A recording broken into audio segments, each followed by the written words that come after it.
Welcome to my class. I'm Professor Jennifer Chandler. You are officially taking Management 449, Seminar in Strategic Management. I just want to do a quick introduction. There's another video in the same module with a syllabus, but this is the one you want to watch first because I'm going to give you a brief overview of the entire course. What is the course about? It's about being a strategic manager.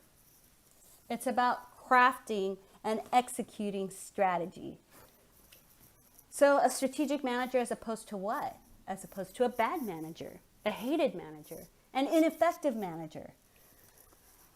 A strategic manager knows how to craft and execute strategies. So just very briefly, I'm just going to tell you what a strategy is. It's a coordinated set of actions that allows firms to outperform rivals and achieve superior profitability. That's in the book. You can look it up. But what we're going to do is we're going to go through that process of crafting and executing strategy. In Chapter 2, we'll think about where we want to go. What's the vision of my company? What's my mission? We're going to create a roadmap of telling us where to go. In Chapter 3, we look at the external environment. It's kind of like getting in the car before a road trip and thinking, are we going to be going into snow? Are we going to be going into the desert? Are we going to be going over water? Do we need a duck boat? Do we need a 4x4? Okay, Chapter 3 is external environment. Chapter 4 is taking finance and accounting and other concepts and looking internally at our resources and competences. And then Chapter 5 and 6, we finally get to strategy and strategic positioning after we do that internal diagnosis. Chapter 7, we think about competing in international markets and the unique situations we need to think about there. Chapter 8, we look at firms that want to diversify. Why is Berkshire Hathaway the way it is? Why is GE the way it is? Why does Tesla do solar panels and cars? Why does that make sense for some companies and not for others like Panera? Chapter 9, we look at ethics and corporate social responsibility. And then finally, in the last 3 chapters of the class, 10, 11, and 12, we finally get into executing strategy. What does it mean to not only craft a good strategy, but also execute the strategy? Well, I'll tell you the number 1 rule: surround yourself with good people, put some good structures in place. That's what Chapter 10 is about.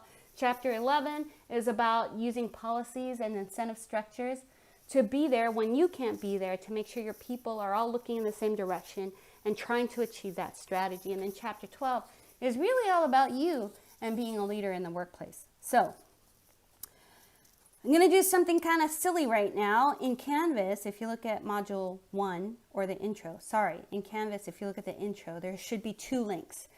There's the intro checkpoint 1, and then there is a link to the Target corporate website. So at this point, I would like for you to use those links to first identify 3 actions being taken by Target that allows the company to outperform its rivals and achieve superior profitability. See how I did that? I just used the definition of strategy. But you're going to look for 3 actions that Target takes. And then after you find those 3 actions, you click on the other link, the intro to checkpoint 1, and you fill out the form to show that you are actually understanding this. So take a minute, do that now, press pause, and I'll be right here when you get back. How'd it go? Did you complete the assignment? Totally weird, right?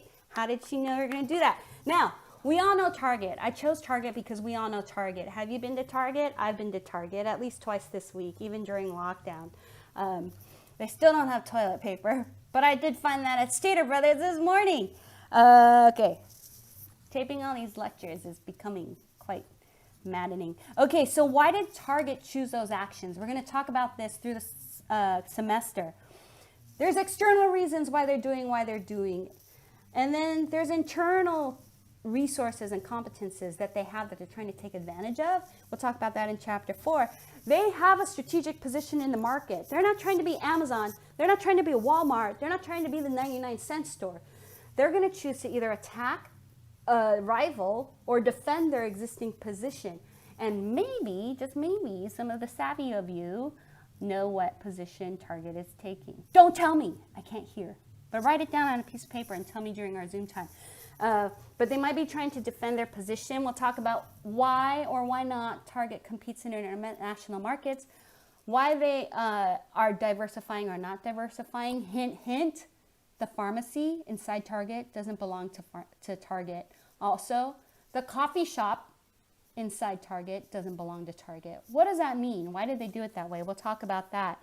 We'll talk about ethics and diversification. As I'm taping this, there was a video that just came out a couple days ago of a Target employee getting his arm broken by a guy who didn't want to wear a mask at Target. What are the ethics of that?